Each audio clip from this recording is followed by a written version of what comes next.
J'ai rêvé que j'étais retournée dans les années 2000. Phew.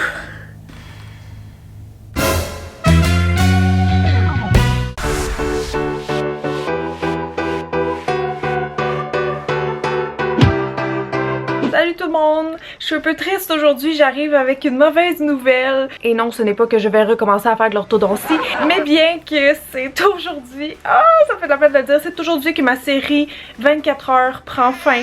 Parce que j'avais dit que j'arrêterais dans les années 2000 et nous y sommes finalement après plusieurs épisodes. Je sais, c'est vraiment plate pour vrai, moi-même je suis la première déçue, j'aimais beaucoup cette série-là. Peut-être qu'un jour je ferai un petit comeback en surprise par contre parce que j'ai pas fait de 1900 à 1920, j'ai commencé ma série dans les années 30. Pourquoi? Je ne sais pas, mais bon. Donc aujourd'hui, on va se replonger ensemble dans l'univers des années 2000. Donc on va tout voir ensemble, la bouffe, le style de vie, la mode, le maquillage, les cheveux et tout ça. Et les années 2000, pour moi, ça équivaut la fin de mon primaire et tout mon secondaire. Donc disons que ça me laisse sur des petits souvenirs un peu aigres de doux. Tu sais, quand je faisais mes recherches pour cette vidéo-là, puis je me disais, mais c'était comment les années 2000? Ben je me suis dit, je vais relire mon journal intime, on va le savoir! Oh my god, j'ai fait un glossaire avec les abréviations MSN. J''M, attention, ça veut dire j'aime. 22 décembre 2004. Hier, je voulais passer le dîner avec mon chum, mais lui préférait aller encore au d'ordi. J'ai dormi et boudé pendant les 30 minutes qu'il restait. Des fois, on dirait que l'ordi passe avant moi. Non mais les années 2000 c'était aussi la revue Magic avec Harry Potter, Orlando Bloom et Johnny Depp qui figuraient tout le temps. C'était Britney qui provoquait. C'était les vernis Colorama. C'était aussi l'influence Avril Lavigne. Le début de l'ère Pirates des Caraïbes. Les cheveux gaufrés et Bob l'éponge. Des années de swag incroyables quoi. Commencez-vous à comprendre pourquoi je dis que c'est un cauchemar pour moi retourner les années 2000?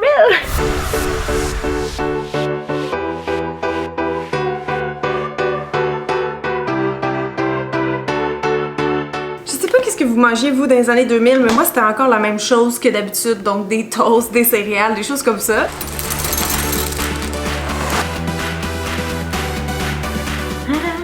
Ces céréales-là sont sorties en 99 en fait, mais les céréales sucrées qu'on mangeait dans les années 2000 sont pas mal toutes sorties fin 90 selon mes recherches.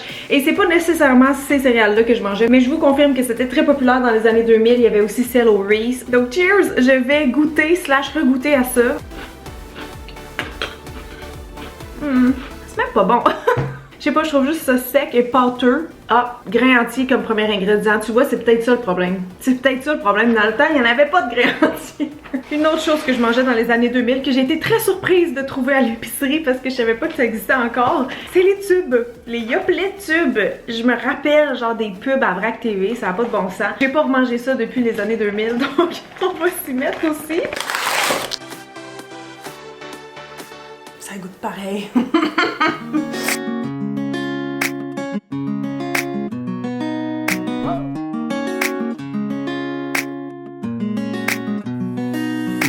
Pour la coiffure, dans les années 2000, j'ai l'impression que la texture des cheveux était bien importante. C'est-à-dire que soit on les avait plats, soit on les avait un peu plus naturels, foufou comme ça, mais on y ajoutait genre de la mousse, du gel. C'était vraiment cette époque-là. Genre j'ai des souvenirs de moi en secondaire 1 qui ressortait de la coiffeuse avec des boucles très définies, incrustées de mousse à cheveux. Quand tu touchais, ça faisait Fait que drôlement, mes cheveux au naturel comme ça pouvait ressembler à ce que j'avais comme coiffure dans les années 2000. J'ai ajouté un petit peu de mousse. Même si je sais qu'on utilisait ça sur les cheveux mouillés, je pense que ça va ajouter la texture qui est nécessaire. J'ai peur. C'est vraiment dommage que j'aie pu m'en faire à gaufrer parce que je me rappelle que quand j'étais jeune, je faisais ça des fois toute la tête ou juste quelques mèches, mais ça a été vraiment populaire. Puis ça fait partie, je trouve, de la tendance texture de cheveux. Je vous dis, là, c'est épouvantable comment les ados des années 2000, on savait pas comment se préparer. Qu'est-ce que on n'avait pas YouTube, nous autres, quand on était jeunes. Et ça, c'était littéralement mes cheveux en secondaire 1. Mais d'autres coiffures que je me souviens avoir faites, c'est les petites couettes sur le côté comme ça avec des fleurs en tissu. Genre, pourquoi? Il y avait aussi le petit pouf sur la tête, ça arrivait un peu plus tard, mais ça c'était tellement populaire, tellement symbolique des années 2000, tout comme d'ailleurs la frange en billet que les gars et les filles portaient. Finalement, on dirait qu'il n'y avait pas d'entre-deux. Soit t'avais les cheveux longs, lisses, genre super plats, ou plein de textures. D'ailleurs, les mèches blondes et noires étaient très populaires. Pour le maquillage années 2000 maintenant, en gros, au début, bon, ça ressemble un petit peu au maquillage des années 90, mais plus travaillé, si on veut, parce que c'est pas vraiment travaillé par rapport à ce qu'on fait aujourd'hui dans les années 2010-2020. Et plus on avance dans la décennie, plus le look devient glam. Donc les yeux plus brillants, les lèvres plus glossy. Il y a l'auto-bronzant aussi qui fait son grand retour dans les tendances beauté, faut pas l'oublier. Si vous le voulez bien, on va quand même zioter un petit peu des looks hein, pour s'inspirer. Ok, ça fait très années 2000, les boucles d'oreilles, la coiffure, le maquillage avec le petit crayon noir dans la muqueuse. Ça, ben, on peut oublier ce look-là, mais oui, effectivement, l'auto-bronzant. Christina, icône, années 2000, vous voyez un peu son look. Les piercings, j'ai oublié de parler des piercings sur le sourcil, oh mon dieu. Ça, c'est très 2000. On a les cheveux gaufrés, le crayon noir dans la muqueuse, le petit bling autour des yeux, les lèvres glossy, tout y est. Ah oui, les sourcils minces aussi. Ah ben, je me sens prête à attaquer ça. Oh non, mais il y a une petite madame sur ma chaise de maquillage. Comment je vais faire? Alors, on va commencer avec le teint. Je voulais une couvrance moyenne, je dirais, avec un finima. On n'était pas encore dans les beaux teints dewy, en transparence et tout ça. Et le contouring, c'était pas encore quelque chose, hein. Ça, c'est vraiment plus revenu dans les années 2010. Donc, j'ai poudré mon teint pour le rendre un peu plus mat. Et là, je vais quand même ajouter un petit blush qui est quand même assez visible. Un bon petit rose flash. Et malheureusement, c'est pas tout de suite que les gros sourcils reviennent. On était encore dans les sourcils assez minces et peu définis des années 90. Et une chose qui était tellement populaire, je me souviens que comme presque toutes les filles faisaient ça à mon école, c'était de se mettre du crayon colle dans la muqueuse. Et c'est tout! Mais aujourd'hui, on va faire un look un peu plus élaboré qui ressemble un peu, ben, dans le fond, à ce que les célébrités que vous avez vues tantôt portaient.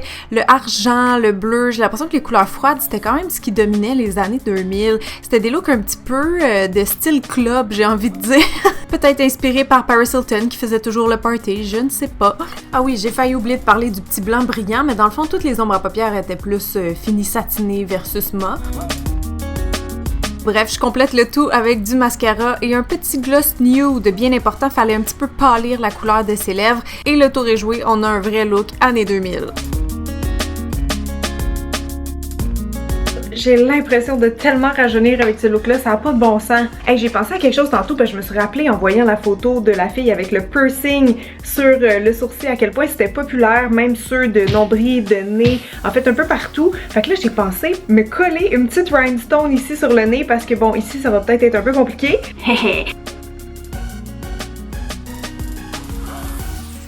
Oh my god, puis il y avait même la tendance d'en mettre sur les dents. Oh my god! Qui avait oublié cette trend ici, soyez honnête. Ah, puis les ongles, sinon, juste avant d'aller s'habiller, je pense que ça s'en venait de plus en plus varié. Il y avait aussi le nail art qui continuait en force. Le vernis noir également, ainsi que les ongles un petit peu, pas entretenus, je sais pas comment dire, mais tu sais, la mode du vernis un peu écaillé. Je sais même pas pourquoi ça a été de mode, mais en tout cas, il y avait ça au secondaire, je me souviens.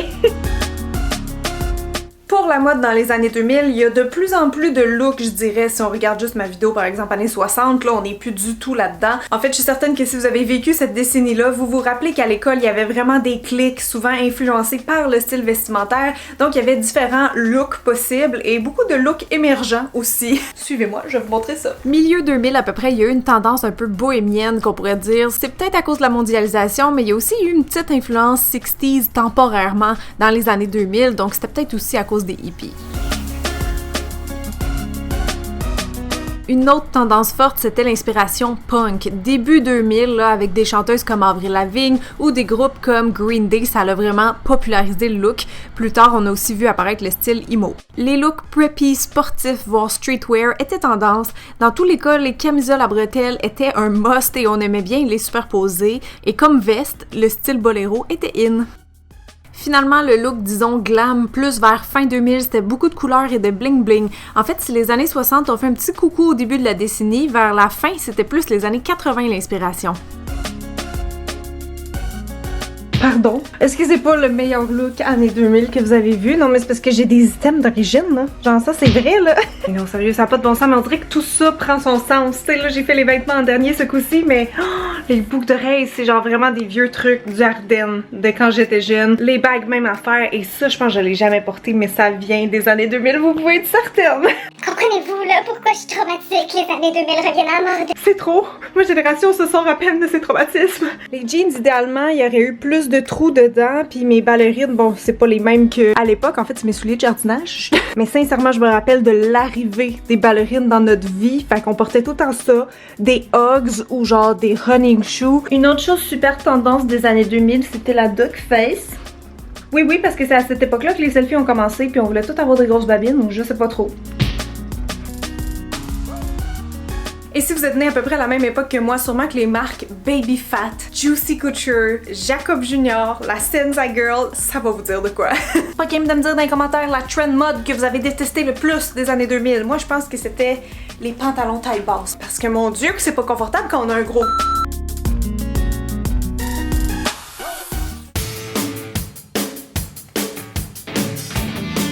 Comme vous savez, moi j'étais étudiante dans les années 2000, mais il s'en est passé des choses dans le monde pendant ce temps-là. Ouais, c'était l'ère de l'information qui commençait avec Internet, qui se répandait, et dans les moments historiques qu'on peut se souvenir, il y avait l'ouragan Katrina, George Bush élu président, le World Trade Center, la récession de 2007, Barack Obama élu président, les bombardements de Londres, la grippe H1N1, le tsunami de 2004 et au Québec, le scandale des commandites, la lutte pour l'équité salariale, la fusillade du collège Dawson, la commission sur les accommodements raisonnables et finalement la disparition de Cédrica Provencher en juillet 2007. Dans les inventions de la décennie, il y a eu les skinny jeans, Enfin! la Xbox, I know, il t'a oui! la Wii, les iPhones, As-tu vu la nouvelle émission Musique Plus? Ça s'appelle Jersey Shore. le Bluetooth, Voyons, ça veut pas connecter! le Blu-ray, Hey wow, l'image est tellement sharp, hein? les Bratz, les iPods, And you jerk it out. Wasn't me. When the sunshine we shine together. Since you've been gone. Whenever, wherever. Don't you wish your girlfriend was a freak like me? Just Dance, Dance Dance Revolution et Facebook. Oh my god, il fait vraiment froid aujourd'hui. Lol. Les seuls job-ins que moi j'ai fait pour vrai dans les années 2000, c'est gardienne d'enfants et vendeuse d'uniformes scolaires. Mais si j'avais eu une vraie job dans les années 2000, ça aurait peut-être ressemblé à ça.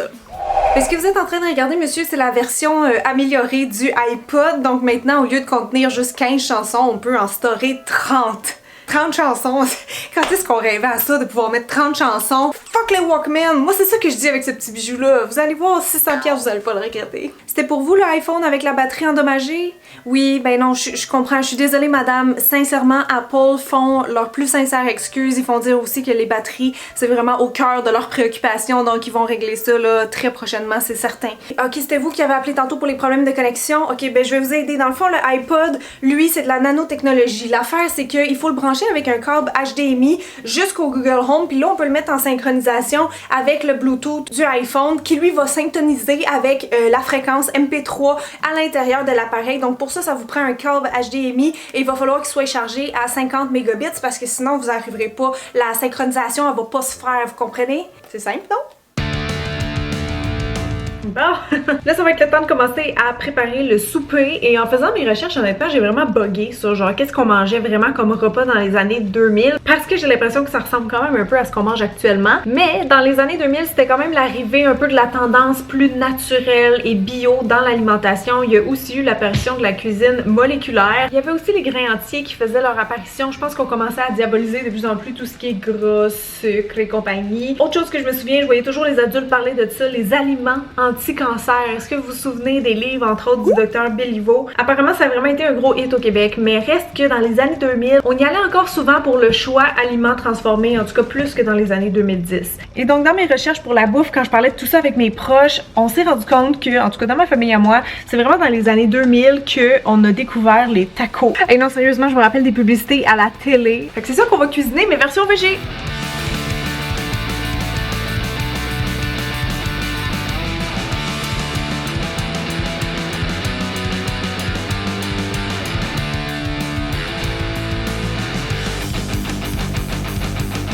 Yummy!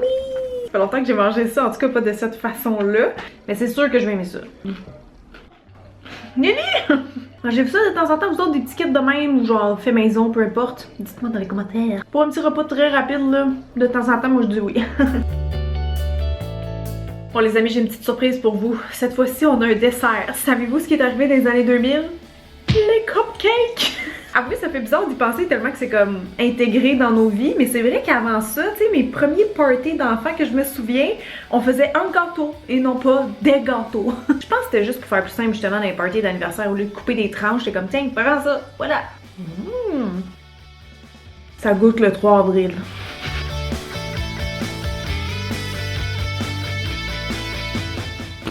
Bon, je sais que j'ai ri des années 2000 toute la journée, mais en même temps, j'ai comme le goût de rester ici avec vous parce que je l'aime cette série-là moi aussi, puis j'aimerais ça qu'elle continue, même si c'est beaucoup de travail, j'aimerais quand même ça la faire continuer. J'espère que je vous ai fait revivre les années 2000 comme il faut. Moi, j'ai des super bons souvenirs, des souvenirs un peu plus tristes aussi.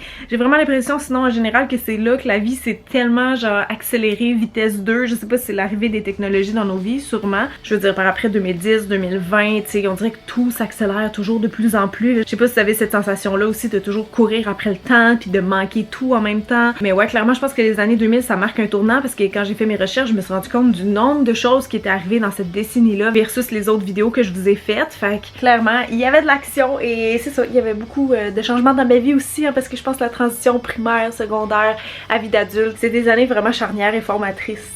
Je vous fais des gros bisous. Je suis désolée que ça s'arrête ici. Ben voilà, j'ai hâte de lire vos commentaires. Laissez-moi un, je vais le lire. Promis.